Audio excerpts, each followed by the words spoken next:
भारत के शहरों एवं गांव-गांव में घूमकर सनातन संस्कृति का प्रचार करने वाले इन महापुरुष का नाम है संत आशाराम जी बापू। अपने सद्गुरु को दिए वचन को दिल में बसाए आध्यात्मिक उत्थान की इस पहल को जन जन तक पहुंचाकर अपने पुरुषार्थ से जिन्होंने इस राष्ट्र को सींचा है, यह आध्यात्मिक शंखनाद बिहार जंगल में एक छोटी सी कुटिया से आरंभ होकर आज विशाल सागर का रूप ले चुकी है। आज करोड़ों सनातनी भगवान नाम जप, व्रत, नियम का पालन करते हुए अपने जीवन को उन्नत कर रहे हैं। मेरे देशवासियों, इस वीडियो में उन रहस्यों को उजागर किया जाएगा जो आपने शायद आज तक इंटरनेट पर नहीं देखा होगा।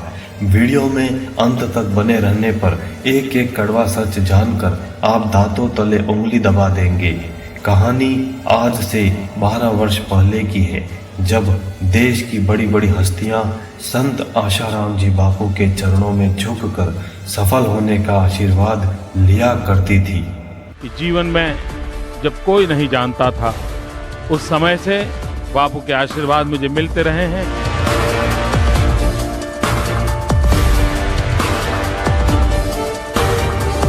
बापू जी का प्रवचन सुनकर बड़ा बल मिला है।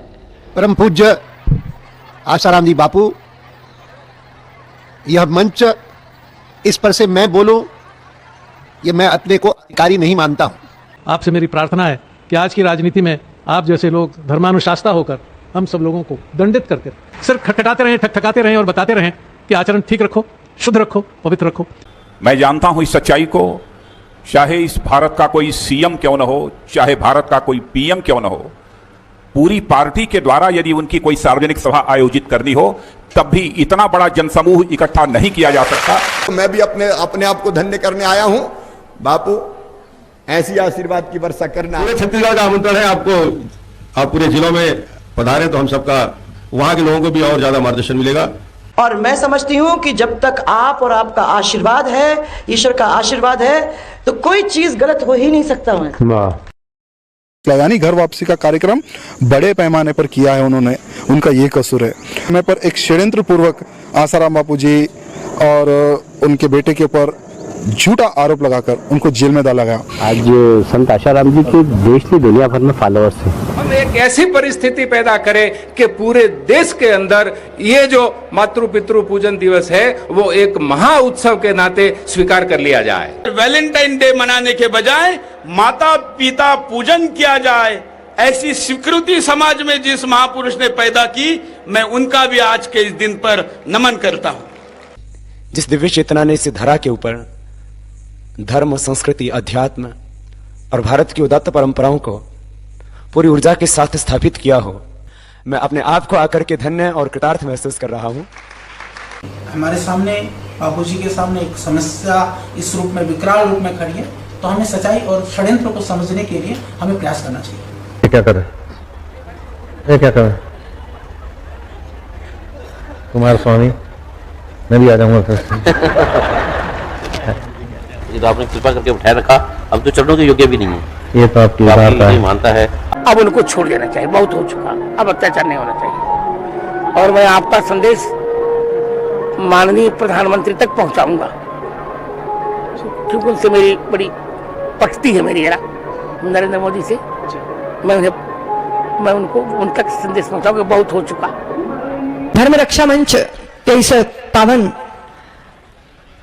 संकल्प सभा के अध्यक्ष, प्रातः स्मरणीय साहे वंदनीय, सारे राष्ट्र नहीं अपितु सारे विश्व में भक्ति की गंगा को प्रवाहित करने वाले पूज्य बापू जी को वंदन करती हूँ।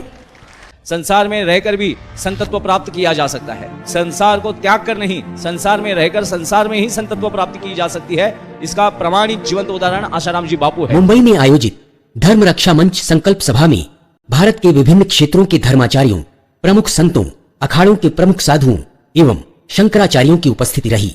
इस सभा से पूर्व सभी संतों ने मिलकर सर्वसम्मति से परम पूज्य संत श्री आसाराम जी बापू को सभा अध्यक्ष चुना। देश में चल रहे धर्मांतरण को रोकने एवं आम जनता में पाश्चात्य कल्चर के दुष्प्रभावों को अपने अपने क्षेत्रों में किस प्रकार रोका जाए तथा उन्हें प्राचीन भारतीय सभ्यता व संस्कृति से जोड़ा जाए ताकि देश की वास्तविक उन्नति हो सके, आने वाले प्रसिद्ध लोग यही सीख लिया करते थे। मगर देश का दुर्भाग्य तब से शुरू होता है जब घर के ही कुछ गद्दार भेदियों ने अपना असली रूप दिखाना शुरू किया। उनमें से एक था राजू लंबू।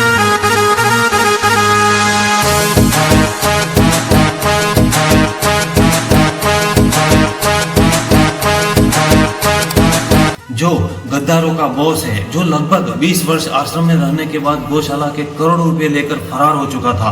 दूसरा था दिनेश भागचंदानी, जिसने छिंदवाड़ा में कल्कि कांड करवाकर साधकों से करोड़ों रुपए लूटे थे।